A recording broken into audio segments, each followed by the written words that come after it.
স্মার্টফোনের back cover নিঃসন্দেহে খুব গুরুত্বপূর্ণ একটি গ্যাজেট। ফোনটি হাত থেকে শক্ত কোনো জায়গায় পড়ে গেলে প্রায়শই টাচ বা ডিসপ্লের মতো গুরুত্বপূর্ণ অংশটি ভেঙে গিয়ে ফোনটি অকেজো হয়ে যায়। বহু রিভিউ দেখে কেনার পরও একটি ফোনকে ভাঙার হাত থেকে অনেক সময় রক্ষা করা যায় না।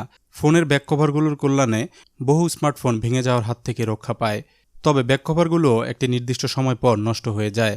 আমার হাতে আপনারা দেখতে পাচ্ছেন এই ফোনটির ব্যাক কভারটি ছিঁড়ে ও ফেটে গেছে। রাবার জাতীয় হলেও এগুলো একসময় টেম্পারলেস হয়ে এরকম নষ্ট হয়ে যায়, আর তখনই ঘটে বিপত্তি। এই ফোনটির ডিসপ্লেটি ঠিক থাকলেও টাচপাডটি ভেঙে গেছে, যা হয়তো বেঁচে যেত ব্যাক কভারটি ঠিক থাকলে। আমরা সাধারণত নতুন ফোন কিনলে একটি ব্যাক কভার ফ্রি পাই। এগুলো সিলিকন জাতীয় রাবার ম্যাটেরিয়াল দিয়ে তৈরি হয় এবং ড্রপের ক্ষেত্রে বেশ নিরাপত্তা দেয়। আজকের ভিডিওতে 3D প্রিন্টারের সাহায্যে একটি স্মার্টফোনের ব্যাক কভার তৈরি করে আপনাদের দেখাবো। আমরা দেখব 3D প্রিন্ট করে ঘরে তৈরি করা ফোন কেস দেখতে কেমন হয় বা ব্যবহারযোগ্য কিনা। আমার হাতে থাকা ফোনটি Xiaomi Redmi 6 Pro, যার গ্লোবাল ভার্সনটিকে বলা হয় A2 Lite। দুটি মডেলের মধ্যে সফটওয়্যার ছাড়া ডিজাইনে কোনো পার্থক্য নেই। আমার কাছে এই ফোনটির দুটি 3D মডেল রয়েছে, যেগুলো চাইলেই প্রিন্ট করে নেওয়া যাবে।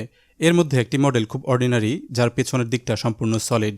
অন্য মডেলটি কিছুটা ডিজাইন সমৃদ্ধ ও দেখতে সুন্দর। আমি এই ডিজাইনটিকে বেছে নিলাম। 3D প্রিন্টের জন্য আমরা প্লাস্টিক ফিলামেন্ট ব্যবহার করে দেখব কেমন হয়। স্লাইস করে দেখে নেব লেয়ারগুলো ঠিক আছে কিনা। আমরা দেখতে পাচ্ছি ডিজাইনটি প্রিন্ট হতে 1 ঘন্টা 28 মিনিট সময় লাগবে এবং এর ওজন হবে 10 গ্রাম।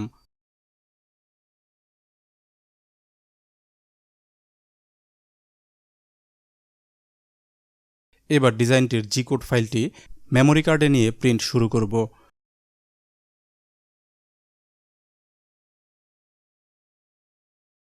প্রিন্ট শুরু হয়েছে।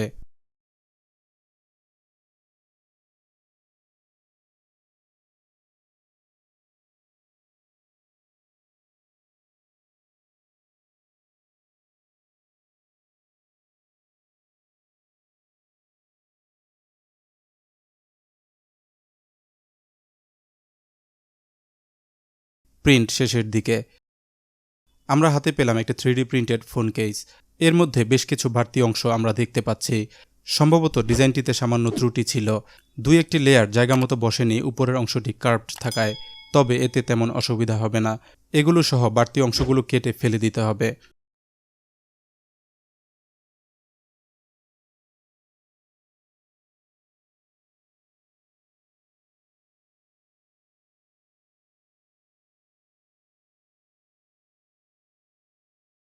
সবকিছু পরিষ্কার করার পর আমাদের ফোন কেসটি এখন সম্পূর্ণ প্রস্তুত। দেখতে খুব একটা খারাপ লাগছে না, তবে নীল রং ছাড়াও অন্য ফিলামেন্ট ব্যবহার করে বিভিন্ন রঙের কেস তৈরি করা যেত। হাতে ধরে কভারটি মোটামুটি ব্যবহারযোগ্য মনে হচ্ছে। চলুন ফোনটিতে লাগিয়ে দেখি কেমন ফিট হয়। প্লাস্টিক ফিলামেন্ট রাবারের মতো ফ্লেক্সিবল হয় না, তাই কভারটি পরাতে একটু কষ্ট হচ্ছে। কভারটি লাগিয়ে নিয়েছি। আপনারা দেখতে পাচ্ছেন 3D প্রিন্টার দিয়ে ঘরে তৈরি করা একটি ফোন কেস কেমন হয়েছে। ডিজাইন অনুযায়ী বাটন ও পোর্টগুলোর অবস্থান মোটামুটি ঠিক জায়গায়ই হয়েছে। আরও কাছ থেকে আপনাদের দেখাই।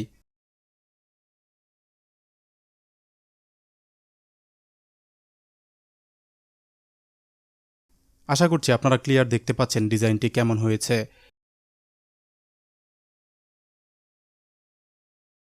বাটন ও পোর্টগুলো সহ কেসটির পেছনে থাকা ক্যামেরা এবং ফিঙ্গারপ্রিন্টের অবস্থান মোটামুটি সঠিক জায়গায়ই রয়েছে।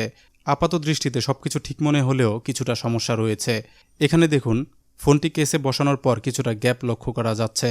উপরের দিক থেকে নিচের দিকে কিছুটা বড় মনে হচ্ছে, যার কারণে ফোনটি কেসের ভেতরে সামান্য মুভ করানো যাচ্ছে। ডিজাইনে সামান্য পরিবর্তন করে সমস্যাটি দূর করা সম্ভব, তবে তাতে ফোনটি কেসের ভেতর ঢোকানো হয়তো মুশকিল হয়ে যেতে পারে। সবশেষে সিদ্ধান্ত হলো, আকারের সামান্য সমস্যা থাকলেও কেসটি ব্যবহার করা যাচ্ছে।